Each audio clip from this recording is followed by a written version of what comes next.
I don't have a direct say in who those people are that are hired as executives, what they do, what the company's actions are. And ultimately, if they made a decision like that and I all of a sudden disagree with it, stock drops, then I want to sell my shares. Right now, it's a moral decision mixed with a money decision. And I've got to decide, am I going to, sell when it's low and lock in those losses? Or am I going to wait it out and see what happens? I don't know. Welcome to the Real Freedom Show, where we inspire you to pursue your passion to gain time and financial freedom through opportunities in real estate. I'm your host, Mike Swenson. Let's get some real freedom together.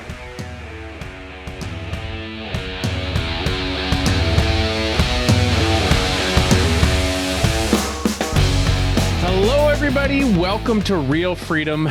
I am your host, Mike Swenson. If you want to get started on your real estate investing journey, check out our website, freedomthroughrealestate.com. That's freedomthroughrealestate.com. We've got lots of great information out there, articles, past episodes, blogs, you name it, to help you find a path of somebody that's maybe been on our show before and might resonate with you. Find a topic, a certain area of real estate that you want to pursue that resonates with you. And so that's why we exist here, to be able to highlight awesome people doing great things in real estate and to inspire you to take action. And so today's episode is a little bit different. I try to do some episodes where I get a chance to share some information myself, not have a guest on, and just kind of get a chance to talk about things. And so one of the things that I wanted to talk about today is, we address what are some reasons why people choose to invest in real estate versus investing in other things? And so today, the main focus of our topic, at least at the beginning of the episode, is we're going to cover why people who invest in real estate like the fact that they're in more control of their asset. There's a tangibility to it that you see versus investing in stocks or mutual funds or other things like that that aren't physical, tangible things. And so I'm not saying everybody's not comfortable with it. I should start with a disclaimer. This is not real estate investing advice. This is not investing advice in general. I'm just sharing some examples of some things that people who have invested in real estate seem to resonate with. And so just something for you to think about if you haven't invested in real estate, if maybe you've invested in stocks before, just some things that I've heard from feedback from people about why they really enjoy investing in real estate. That being said, I'll also add a second disclaimer, right? Make sure you diversify because stuff happens. And so if you want to primarily be in real estate, great. If you want to diversify into other areas, great. I will also say inside of real estate, there's lots of opportunities to diversify as well. So that being said, I want to talk a little bit about just that tangibility. And so today's episode, we're actually classifying as from Tesla to Target, real estate versus stocks when executives cause chaos. And so the longer that I've been investing in real estate, the more that I do appreciate that control aspect where I know what my money's invested in. Some of our properties are, an hour away, 2 hours away. Some are maybe 5 or 6 hours away. That being said, I can go touch that property, right? It's a physical thing. Not only is the property itself valuable, the land that it's built on is valuable. There may be times down the road where we decide, hey, you know what? Maybe we knock this property down if it's getting up there enough in years. Maybe the zoning has changed. Maybe some new opportunities have changed. Maybe we acquire a nearby lot and it provides an opportunity to build something. So while the property itself has value, the land that it's built on also has value. And so there's lots of different ways that we can add value to what we own. And so I like that piece. I like the fact that we have a say over who we hire, right, to manage that property. So as of right now, this recording, we've chosen to work with property managers versus self-managing. I think for me, I just, at this point, I really don't have a desire to self-manage. And we have some great relationships that we're trying to leverage more and more of people who do a great job and enjoy managing the properties for us. And so we work hand in hand with them. I like the fact that the person that's responsible for finding tenants and placing tenants has a criteria in place. I can see what that criteria is as it comes to credit, background check, income, that sort of stuff. We have leases that we have control over what's on that lease, what we're asking the tenants to do, what happens if they don't do that. Obviously, some of this stuff is out of our hands, right? Regulations from the city, the county, the state, how they decide to handle tenants is a little bit of out of our control, but we can also then choose to go invest in a state where it does meet our needs. And so just kind of that control piece is really what we're kind of focusing on here. That being said, contrast that with stocks. I don't know what strategy you guys have used in the past for picking stocks or picking mutual funds, or, when you invest in an IRA, you might just pick, here's an IRA based on my retirement year, and then they automatically allocate things. And so I know for me and for my wife, when we chose those, I didn't really know what stocks we were investing in. I didn't know where our money was going. Some of it was here locally, some of it was international stocks, bonds, mutual funds, that kind of stuff. And so I didn't really know where my money was. I was just picking a stock based on past performance or projected performance or risk tolerance. So I didn't really have a handle on that. And the other thing that's really been a little bit more of an eye-opener for me, the more that I invest in real estate, is how we don't have control what happens with these companies that we may invest in, right? We might pick good people, and yet things change, right? Like in Apple, when Steve Jobs stepped down, their stock went down. And now I will say the examples that I'm giving here, once stocks go down, people see, hey, maybe it's on discount. We pick some of those stocks back up. The bigger point here is we have much less control over what happens with some of these companies. And so as of right now, the hot topic as of when I'm recording this is Cracker Barrel, right? So I've got a couple of blurbs here that I'm just going to read from each of these companies that I'm giving examples. So Cracker Barrel, right? August 2025, they launched a $700 million rebranding effort under their CEO, replacing their old logo with a minimalist kind of text-only design with an attempt to modernize the brand, right? And in the interviews, we heard them say, we polled our stores. They really like this modern brand. They really like what we're doing. We've heard great feedback. This goes public, and all heck breaks loose, right? So within days, Cracker Barrel stock plunged 7% on the announcement and ultimately dropped 12% within that day, erasing nearly $100 million in market value. And all this criticism came down, and what ended up happening, they said, hey, thank you so much for giving us our feedback. We are in line with our customers and their wants and needs, and they get to express their opinion. So you know what? Actually, we're going back, right? So $700 million spent on rebranding, that was just an oops. And, for me, those are the stories that resonate with me of like, I'm not confident in that. If I'm choosing something that I have more control over versus something like that, don't get me wrong, I love eating at Cracker Barrel. Our family just went there a couple months ago, really enjoyed it. Awesome restaurant. If I decided to put my money there and something like that happened, now I'm in my low 40s, right? Anything that happens, there's some time to make it up. What if I didn't have time to make that up, right? In my investments. And so that's the thing that as I get older and older, I like that idea of being more and more control, right? So that's Cracker Barrel. Another example, Bud Light. Bud Light 2023 partnered with a transgender influencer in a promotional campaign tied to March Madness. The move got immediate backlash, leading to widespread boycotts of Bud Light and other beverages that they also owned. And so you had high-profile creators, celebrities, that sort of thing that were expressing their concern and the financial fallout. So this happened in April, mid-April. Bud Light's weekly sales had plunged 21%. Off-premise sales were down 26% by early May. Revenue fell 10% over the second quarter, and operating profit dropped by nearly 30%. The company potentially lost up to $1.4 billion due to the boycott. Now, whether you enjoy Bud Light, don't enjoy Bud Light, obviously who they hired didn't seem to match well with their brand. So this isn't about who it is. It could be anybody that they chose that the company didn't like. So whether it was a transgender person, whether it was somebody else, the example that I'm giving here, just to be clear, is not about who it was. It's that executives made a decision on the company.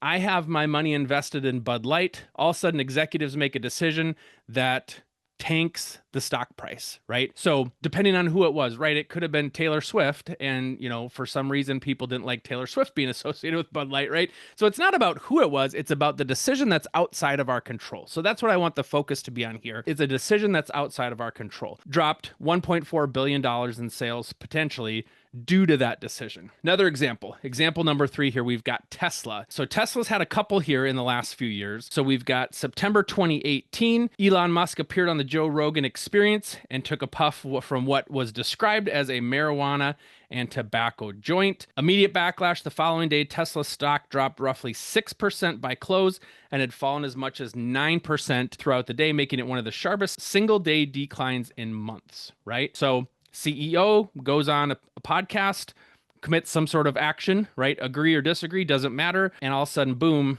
potential 9% of your, let's say you put $100,000 into Tesla. Now you're at $90,000, right? And so over time, right? I'm kind of leaning at more of the short-term decision here. Over time, that changes. June 2025, we all know about Elon Musk's relationship with President Trump. Trump announced the big, beautiful bill, and Elon came back and said it was a disgusting abomination that slashed crucial electric vehicle tax credits and threatened government contracts. And so that clash, Tesla's stock tumbled approximately 14% in a single day, marking the largest one-day drop in years and wiping out an estimated $150 to $152 billion in market value, right? Political disagreement, $152 billion in value of this company.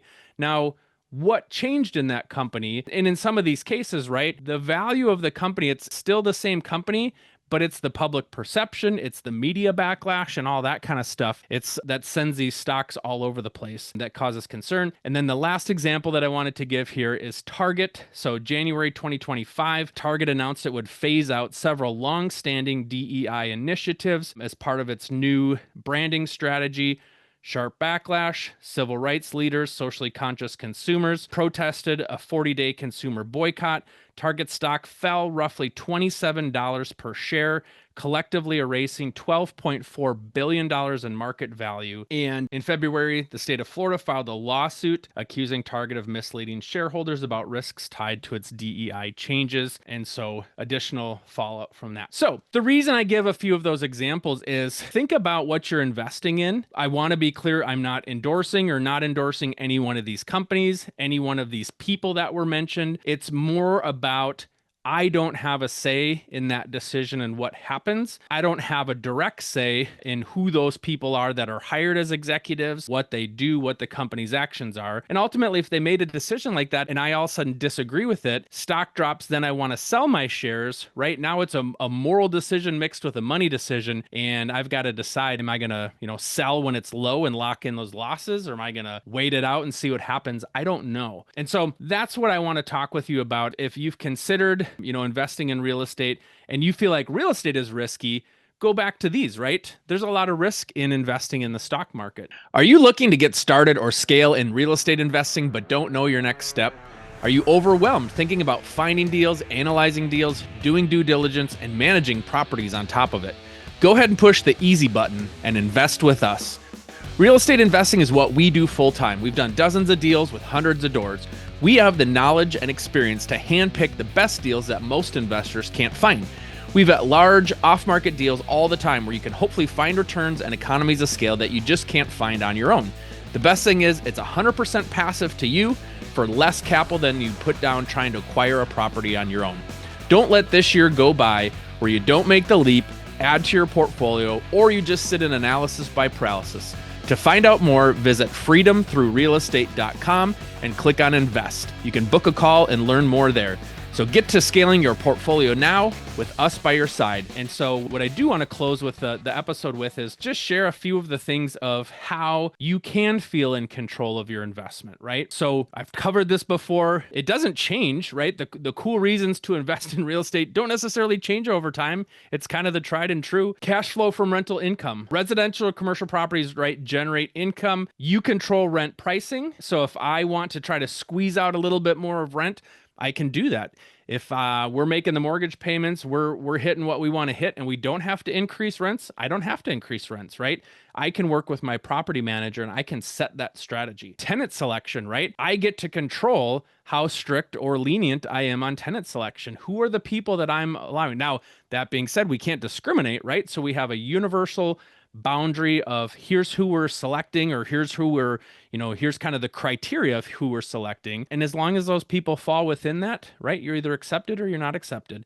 And so you have the power to be able to do that. You also have the power of expenses, right? Trash company, bills getting a little high. I can go call out to other trash companies and find out if I can save some money. If I want to, implement something else, something like solar panels, right? I get a decision. Do I want to put solar panels on the top of my building that might save me money down the road? load, what types of light bulbs I use, how I want to control utility costs, whether I pay it, the tenant pays it, right? I am in control of that decision. Now, there's some costs associated with it, but I get to be the one that makes those decisions about how my asset is performing. Appreciation and value, right? Number 2 here, real estate typically appreciates over time, right? Short term, sometimes there's blips, right? Stocks, there's blips. Real estate, there's blips. But over time, we tend to see that those values appreciate. A stock may not necessarily appreciate if it's, a stock that's, going down, like a blockbuster video or something like that. When it's starting to go down, you don't have a say over how it goes back up, right? And so in real estate, sometimes those values go down.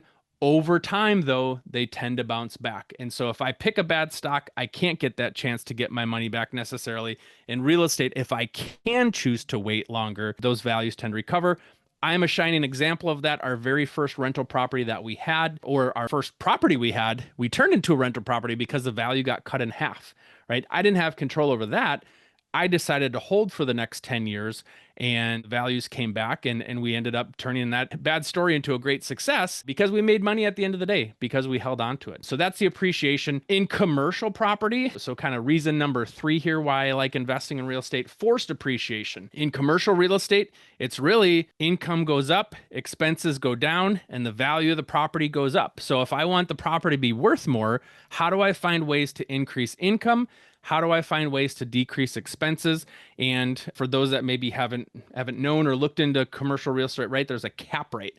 And that cap rate helps to dictate kind of the price of the property. And so I can have control over that cap rate by how I manage the property, the expenses that I choose. I can also choose if I want to get more rents, maybe I sink some money into it. I put in some new floors, put in some new kitchens, dishwashers, improve the landscaping, help the curb appeal, make more tenants want to come in there, maybe be willing to pay a little bit higher price.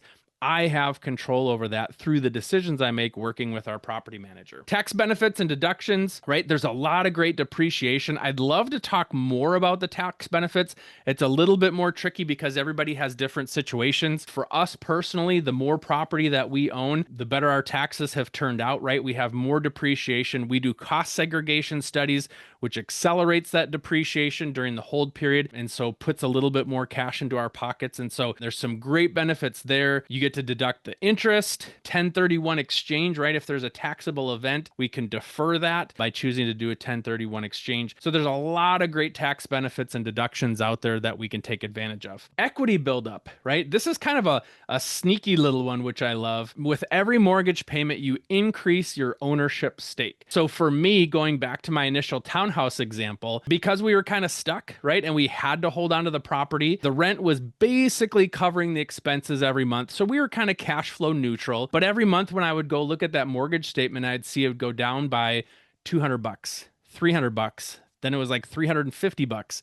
Then it was $400. When we sell that property, you see those benefits, right? You may not see it month to month, but it's a lot harder to set aside $400 a month to save than to have somebody paying off your mortgage and that $400 is going back into the bank over time, right? Now on some of our larger apartment buildings, I'm seeing $1,000, $2,000, $3,000 a month. Now we're sharing that with other owners, but that's the amount of principal that's being knocked off those mortgage payments every single month.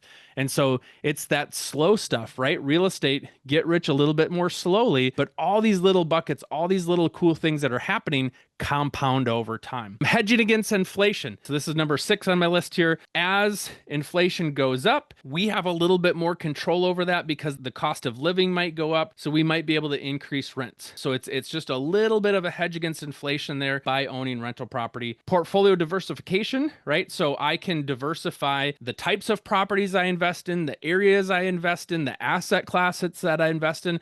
I could invest in a single family home in Washington. I could invest in a multifamily property in Florida.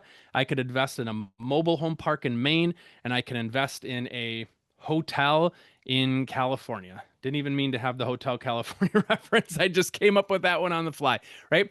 You can choose all those different asset classes and you can diversify yourself. So lots of different things that you can do within housing to be able to diversify yourself. And then syndications, right? So syndications is an opportunity to be more passive. Now, that being said, anybody who's invested in our syndications has my phone number, my email address and probably can find my mailing address and show up at my door and say, what's going on with the property? And me, hopefully being a good syndicator, will answer them, right? Do you have the CEO of Target's cell phone number, email address, and address where you could go talk to them if you're like, hey, stock's down a little bit. What are you planning on doing here?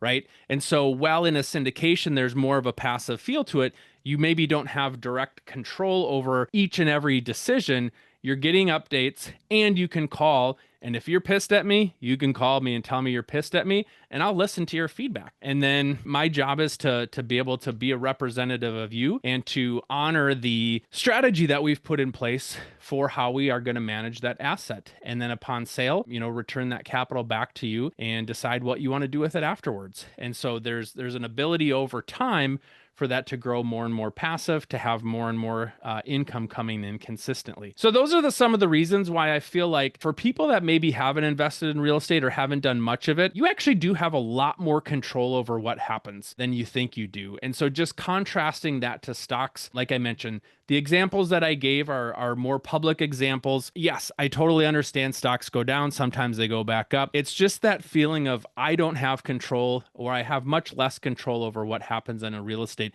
that I wanted to highlight here for you. And so if you're considering investing in real estate, if you're kind of toying around with what do I do, what asset classes, I'm always here to help. If you go to freedomthroughrealestate.com, we have all this information. There's ways where you can reach out to me, connect with me. Happy to guide you through, happy to answer questions that you have. And so that wraps it up for today. From Tesla to Target, real estate versus stocks when executives cause chaos. Hope you guys enjoyed that. It's once again, like I said, the information as far as why invest in real estate, that doesn't really change, and it's not planning on changing, but it's also good to be reminded why I do what I do, why I continue to invest in real estate, and why I'm sold on the benefits of this versus other asset classes. And I know, like I said, we're going to diversify, we're going to do different things, but for me, that's the reasons why I love real estate. If you've got any questions, feel free to reach out. Like I said, go to our website, let us know if you have any questions, and hope you guys have an amazing day.